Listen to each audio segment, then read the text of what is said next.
Шәуәлдің 6 күндік оразасын естігендеріңіз бар ма? Пайғамбарымыз сол ораза туралы айтады. Ораза айы Рамазан тәмам болған соң кімде-кім Шәуәл айынан 6 күн Алланың ризалығы деп ораза тұтса, 1 жыл бойы тоқтамай ораза тұтқанның сауабын алады. Неге? Ғалымдарымыз қарапайым математикамен түсіндіреді. 1 жылда 360 күн бар ма? Сіздің 30 күн оразаңыз бар, 6 күн Шәуәліңіз бар, 36 болды. Алла Тағала айтады, мен сауапты 10 есе жазам дейді. 36-ны 10-ға көбейтсеңіз 360 болады.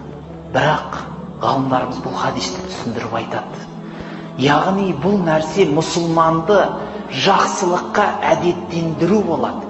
Егер кімде-кім Рамазан айынан кейін 6 күн оразаны тұтып болғаннан кейін жақсылықта тұрақсыз болса, о кісінің тұтқан оразасы да, істеген ғибадаты да жалған болыпты дейді.